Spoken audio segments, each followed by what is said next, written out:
주님을 만나기 위하여서 주님의 음성을 듣기 위하여서 이 기도의 자리로 나오신 성도 여러분들을 진심으로 환영하고 축복합니다. 먼저 기도함으로 나가겠습니다. 하나님 아버지 감사합니다. 저희들을 사랑하여 주셔서 이 기도의 자리로 불러주시고 하나님의 음성을 듣게 하심, 또 주님께서 만나 주심 너무나도 감사드립니다.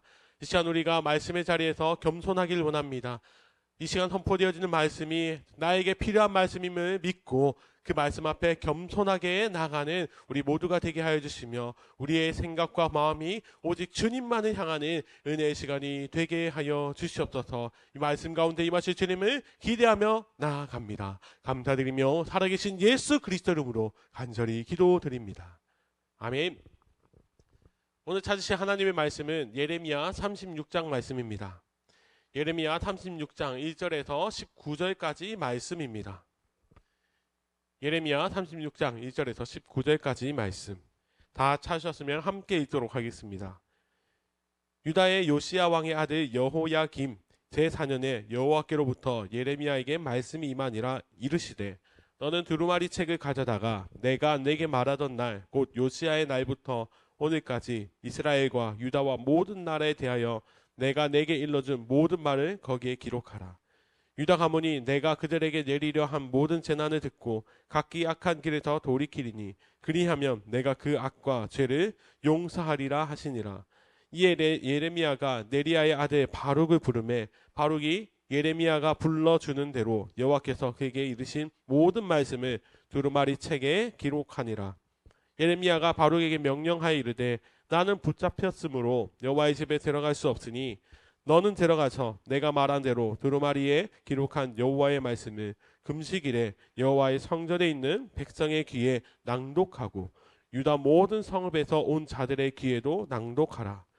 그들이 여호와 앞에 기도를 드리며 각기 악한 길을 떠나니라. 여호와께서 이 백성에 대하여 선포하신 노여움과 분이 크니라. 네리야의 아들 바룩이 선지자 예레미야가 자기에게 명령한 대로 하여 여호와의 성전에서 책에 있는 여호와의 모든 말씀을 낭독하니라. 유다의 요시야 왕의 아들 여호야김의 제5년 9월에 예루살렘 모든 백성과 유다 성읍들에서 예루살렘에 이른 모든 백성이 여호와 앞에서 금식을 선포한지라. 바룩이 여호와의 성전 윗뜰 곧 여호와의 성전에 있는 세 문어기 곁에 있는 사반의 아들 서기관 그마랴의 방에서 그 책에 기록된 예레미야의 말을 모든 백성에게 낭독하니라. 사반의 손자요 그마랴의 아들인 미가야가 그 책에 기록된 여호와의 말씀을 다 듣고 왕궁에 내려가서 서기관의 방에 들어가니 모든 고관 곧 서기관 엘리사마와 스마야의 아들 들라야와 악볼의 아들 엘라단과 사반의 아들 그마랴와 하나냐의 아들 시드기야와 모든 고관이 거기 앉아 있는지라. 미가야가 바룩이 백성에게 책을 낭독할 때에 들은 모든 말을 그들에게 전하매 이에 모든 고관이 구시의 증손 셀레마의 손자 느다냐의 아들 여후디를 바룩에게 보내 이르되 너는 백성의 귀에 낭독한 두루마리를 손에 가지고 오라. 네리야의 아들 바룩이 두루마리를 손에 가지고 그들에게로 오니 그들이 바룩에게 이르되 앉아서 이를 우리 귀에 낭독하라. 바룩이 그들의 귀에 낭독하매 그들이 그 모든 말씀을 듣고 놀라 서로 보며 바룩에게 이르되 우리가 이 모든 말을 왕에게 아뢰리라.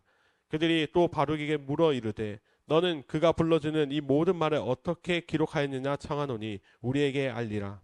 바룩이 대답하되 그가 그의 입으로 이 모든 말을 내게 불러주기로 내가 먹으로 책에 기록하였노라. 이에 고관들이 바룩에게 이르되 너는 가서 예레미야와 함께 숨고 너희가 있는 곳을 사람에게 알리지 말라 하니라. 아멘. 사랑하는 성도 여러분, 오늘 이 시간은 다시 받은 기회라는 제목으로 하나님의 말씀을 전하길 원합니다. 사랑하는 성도 여러분, 오늘 우리가 읽은 예레미야 36장의 말씀은 하나님께서 예레미야 선지자에게 주신 이스라엘을 향한 하나님의 말씀이 예레미야 선지자가 감금이 되어 있는 중에도 어떻게 백성들에게 전달되었는지 그것에 대해서 기록된 본문입니다. 오늘 본문 1절은 유다 왕 요시야의 아들 여호야김이 다스린 지 제4년째 되는 해 그때에 하나님의 말씀이 임하였다고 말씀하고 있습니다. 예레미야 선지자가 사역을 한 지 23년 정도 되는 해였습니다. 예레미야서에서 여호야김이 다스린 지 4년째 이 표현이 여러 번 등장하는데요. 그 이유가 무엇이냐면 이 4년째가 이 시기가 이스라엘 역사에 있어서 아주 중요한 시기였기 때문입니다. 왜 중요했냐면 여호야김 4년째에 바벨론이라는 나라가 그 당시 주위의 많은 강대국들을 무찌르고 제압하고 근동에서 제패를 하는 그런 해였습니다. 바벨론이 강대국을 다 무찌르고 제패를 하였는데 이 바벨론은 훗날에 남유다를 멸망케 하는 나라가 됩니다. 이처럼 하나님의 말씀이 있음과 동시에 또 하나님께서 일을 행하시기 위해 다른 일까지 행하고 계셨습니다. 그들이 그것을 직접 눈으로 보고 있었습니다. 그래서 하나님께서는 하나님의 백성들에게 하나님의 마음과 하나님의 말씀을 전해주시는데 2절과 3절 말씀입니다. 우리 같이 읽도록 하겠습니다. 너는 두루마리 책을 가져다가 내가 내게 말하던 날 곧 요시야의 날부터 오늘까지 이스라엘과 유다와 모든 나라에 대하여 내가 내게 일러준 모든 말을 거기에 기록하라. 유다 가문이 내가 그들에게 내리려 한 모든 재난을 듣고 각기 악한 길에서 돌이키리니 그리하면 내가 그 악과 죄를 용서하리라 하시니라. 아멘. 하나님께서는 예레미야 선지자에게 두루마리 책을 가져와서 하나님께서 하시는 그 말씀을 다 적으라고 명령하십니다. 그리고 오늘 이 말씀을 주신 목적에 대해서도 분명하게 설명해 주시는데 그 목적이 무엇입니까? 하나님께서 내리려고 하신 재난에 대한 말씀을 그들이 듣고 백성들이 그 길에서 돌이킨다면 하나님께서는 백성들이 지은 죄를 용서하실 것을 선포해 주십니다. 이 말씀을 다시 설명드리면 무슨 뜻입니까? 하나님 앞에서 죄를 지은 백성들이 더 이상 돌이킬 수 없는 상황이었는데 하나님께서 이렇게 경고의 말씀을 주심으로 말미암아 돌이킬 수 있는 방법, 기회를 허락해 주셨습니다. 그래서 예레미야 선지자에게 그 기회의 말씀을 다시 적고 또 전하라고 명령하셨습니다.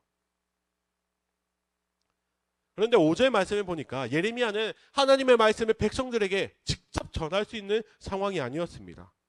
우리 5절 말씀을 다 같이 읽어보도록 하겠습니다. 예레미야가 바룩에게 명령하이르되 나는 붙잡혔으므로 여호와의 집에 들어갈 수 없으니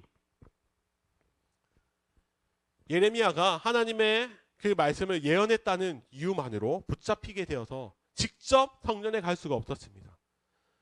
그래서 예레미야 선지자는 바룩이라는 사람을 불러서 하나님의 말씀을 그가 적을 수 있도록 불러주었습니다.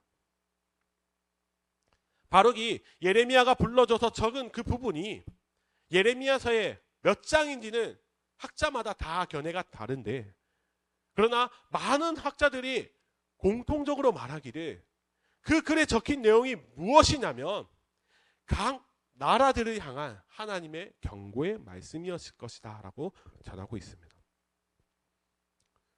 그렇게 바룩이 하나님의 그 경고의 말씀을 적어서 성전에 가서 낭독하기 시작했습니다. 바룩이 전하는 그 말씀을 그 성전에 있는 많은 사람들이 들었고 그리고 그 말씀을 들은 모든 유다 백성들이 금식을 선포하며 하나님 앞에 나오기를 힘썼습니다. 그리고 그 이후에 바룩은 여러 장소에 가서 말씀을 낭독하면서 이스라엘을 향한 하나님의 마음을 그들에게 전했습니다. 사랑하는 성도 여러분, 이처럼 하나님께서는 자기 백성을 위해 일하시는 분이십니다. 백성들을 그냥 두지 않으시고 끊임없이 말씀하셔서 그들이 주님의 품에 돌아오기를 원하시는 분이 바로 우리 하나님이십니다. 예레미야 선지자를 통해서 바룩을 통해서 또 수많은 선지자들을 통해서 백성들에게 주님의 마음을 전하셨습니다. 그러나 중요한 것은 이것입니다. 하나님의 음성을 들은 백성들이 하나님의 마음을 어떻게 받아들였습니까? 오늘 본문에서는 잠깐 유다 백성들이 금식을 선포했지만 남유다는 이 말씀을 듣고 얼마 가지 않아 바벨론에 의해 멸망을 당하고 말았습니다. 이 뜻이 무엇입니까? 그들이 죄에서 돌이키지 않았다라는 것입니다. 하나님께서 분명히 약속하신 것처럼 죄에서 돌이키면 용서하실 것이라고 말씀하셨음에도 불구하고 하나님의 백성인 그들이 죄의 길에서 돌이키지 않았습니다. 그리고 멸망을 얻었습니다. 그리고 이 모습은 죄로 인해 사망을 향해 걸어가야만 했던 우리들도 마찬가지였습니다. 우리들도 이스라엘 백성들처럼 그 길을 걸어가던 자들이었고 또 여전히 돌이키지 않았던 자들이었습니다. 사랑하는 성도 여러분, 예레미야 시대의 백성들은 이 회개의 기회를 놓쳤습니다. 그러나 하나님께서는 예수 그리스도를 통해서 우리들에게는 새로운 기회를 허락해 주셨습니다. 그리고 예레미야 시대에는 두루마리에 적혀있는 그 하나님의 말씀을 듣게 하셨지만 이제는 예수 그리스도의 그 십자가를 통해 하나님께서는 우리가 죄에서 용서받을 수 있는 길을 허락해 주셨습니다. 사랑하는 성도 여러분, 하나님께서는 예레미야 선지자를 통해 백성들에게 말씀하셨고 그리고 예수 그리스도를 통해서 우리들에게 다시 말씀해 주셨습니다. 이처럼 하나님께서는 주님의 자녀들을 포기하지 않으시고 끝까지 사랑하신다는 것을 그 십자가를 통해 우리에게 말씀해 주셨습니다. 그렇기에 우리는 이미 그 사랑을 받은 자들이며 그리고 그 사랑 안에 살아가고 있는 하나님의 백성, 하나님의 자녀들이며 우리는 오늘 말씀을 통해서 다시 한번 기억해야 합니다. 하나님께서는 끝까지 우리를 사랑해 주시는 분이시며 우리들에게 말씀해 주시는 분이시고 그리고 예수 그리스도를 통해 그 죄의 길에서 돌이키는 그 영원한 길을 내어주시는 사랑의 하나님이심을 오늘 말씀을 통해 우리에게 다시 말씀하여 주십니다. 사랑하는 성도 여러분, 우리가 오늘 이 예레미야 말씀, 이 말씀을 오늘 하루 살아가는 동안 기억하며 살아가기 원합니다. 우리는 그 주님의 사랑의 말씀을 받은 그 십자가 사랑을 받은 자들임을 기억하며 하나님께서 우리를 사랑하셨던 것처럼 우리에게 길을 내어주셨던 것처럼 우리도 하나님께로만 향하는 주의 백성들이 되기를 간절히 소원합니다. 그리하여서 더 이상 죄의 길이 아니라 십자가로 내어주신 사랑의 길로만 나아감으로 말미암아 하나님께서 우리를 그리하셨던 것처럼 우리도 하나님만 사랑하며 우리도 하나님만 생각하며 우리도 하나님과 늘 가까이 하기를 힘쓰는 정말 하나님의 자녀의 삶을 살아가는 우리 모두가 되시기를 예수님의 이름으로 간절히 축원합니다. 아멘. 이 시간 말씀을 기억하시면서 함께 통성으로 기도하며 나가기 원합니다. 하나님, 우리는 주님께서 주신 그 다시 주신 기회를 붙잡은 주의 백성들입니다.